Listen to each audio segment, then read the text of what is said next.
வாங்க இன்னைக்கு கன்னியாகுமரியில இருக்கிற இந்த பாலாஜி கோயில் தான் பார்க்கலாம். இந்த பாலாஜி வெங்கடேச பெருமாள் வந்து இது திருப்பதி திருமலை தேவஸ்தானத்தினுடைய அவருடைய கட்டுப்பாட்டுல இயங்கிட்டு இருக்கு அப்படின்னு சொன்னாங்க.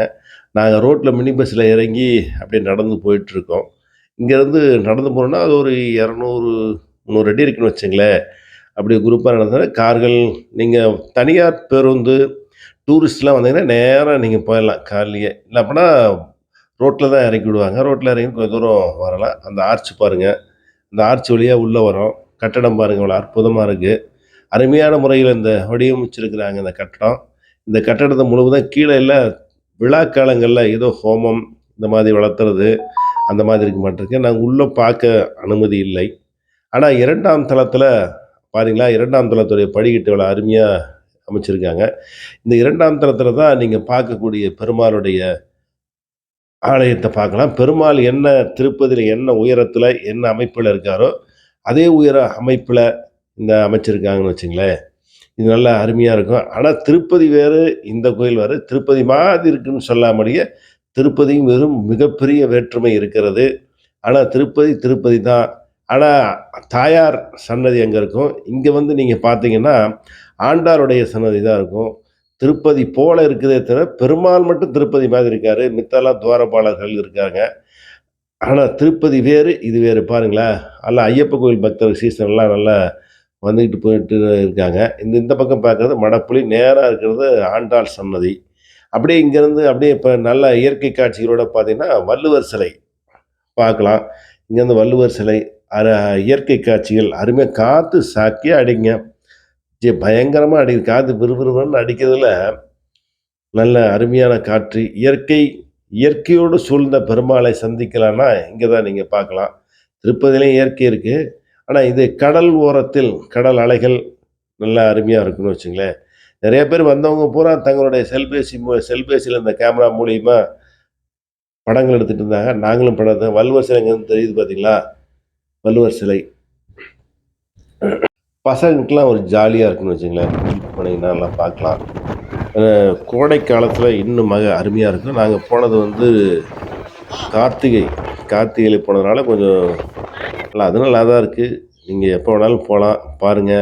கன்னியாகுமரி வந்தீங்கன்னா, கட்டாயம் வள்ளுவர் சிலை, விவேகானந்தர் ராக் மற்றும் இத பார்க்கலாம். நீங்க குமரியம்மன ஈஸியா பார்த்தரலாம். ஆனா, இது நல்ல அமைச்சிருக்காங்க. ஒரு தடவையாச்சும் வந்து இந்த திருப்பதி திருமலை தேவஸ்தானம் கட்டுன அந்த அமைப்பு கோபுரம்லாம் பாருங்க. அந்த அமைப்புல தான் இருக்கும். கோபுர அமைப்பு நல்லாருக்கும். அருமையான வடிவமைச்சிருக்கிறாங்க. ஒரு தடவையாச்சும் வந்து பாருங்க. காத்தால பூஜைகள்லாம் கிடைக்கும்னாங்க.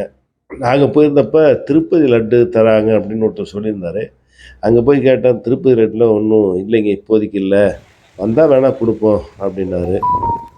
டூரிஸ்ட் வேன்லாம் நெறைய வரும். நெறைய வந்துகிட்டே நாங்க பார்த்துட்டு இருக்கையிலேயே நெறைய பேர் டூரிஸ்ட் வேன்லாம் டக்கு டக்குன்னு வந்து நல்லா சுற்றுலா தலமா இருக்குது. ஆனா வந்தவுடனே டக்கு டக்குன்னு பார்த்தரலாம். ஒண்ணும் கீவலாம் ஒண்ணும் செலவில்ல. நல்லா ஜாலியா இருக்குன்னு வச்சுக்கங்களேன். சாயங்கால நேரம் இன்னும் அருமையா இருக்கு. நாங்க போயிருந்தப்போ மணி சரியான உச்சிகால மணி 12, 1 மணி இருக்குன்னு வச்சுங்களேன். நல்லா அருமையான இதெல்லாம் பாருங்க எவ்வளோ அருமையா வடிவமைச்சிருக்கிறாங்க. அந்த தண்ணிலாம் கீழ போற மாரி அத கட்டியிருக்காங்க. அப்படி பார்த்துட்டு அப்படி இறங்கி வந்தோம்னு வச்சுக்கங்களேன். இறங்கி வந்துட்டா செருப்புக்கெல்லாம் இங்க டோக்கன் கிடையாது. நீங்க பாட்டுக்கு வச்சுட்டு போலாம். வச்சுட்டு போனீங்கன்னா ஒண்ணும் பிரச்சனை இல்ல. பாதுகாப்பா நல்லா இருக்குன்னு வச்சுக்கங்களேன். ஆனா ஒரு புதுமையான வடிவமைப்பு. இது ஒவ்வொருத்தரும் வந்து பார்க்கணுங்கிறது எங்களுடைய விருப்பம். நீங்க ஒரு தடவ கன்னியாகுமரி வந்தீங்கன்னா, கட்டாயம் பாருங்க. இந்த திருமலை திருப்பதி தேவஸ்தானத்தின் சார்பாக அந்த கட்டப்பட்டிருக்கிற கோயில ஒரு தடவ வந்து பார்த்துட்டு போலாம். பாருங்க டூரிஸ்ட் ஐயப்ப பக்தர்கள் நெறைய பேர் வந்திருந்தாங்க நாங்க போயிருந்தப்ப. ஐயப்ப பக்தர்கள்லாம் வேன் பாருங்க எத்தன வேன் நின்னுட்டே இருக்குது. நாங்க போவாததுக்கு முன்னே வண்டி நின்னுட்டே இருந்தது. நாங்க போயிட்டு திருப்பி வரையிலயும் தொடர்ந்து வேன்கள் வந்து கொண்டே இருக்குது.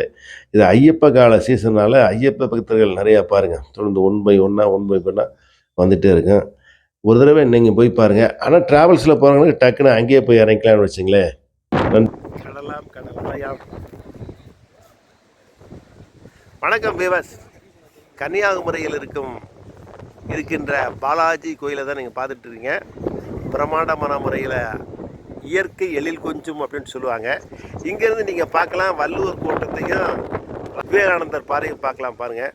இது இந்து மகா சமுத்திரமா இல்லை அரபிக்கடலான்னு சொல்லுங்கள், கருத்துக்கு சொல்லுங்கள் பார்க்கலாம் கமெண்ட்ஸில். நன்றி வணக்கம். தொடர்ந்து எங்கள் காணொலியை உங்களுக்காக பதிவிடுகிறோம். நன்றி வணக்கம்.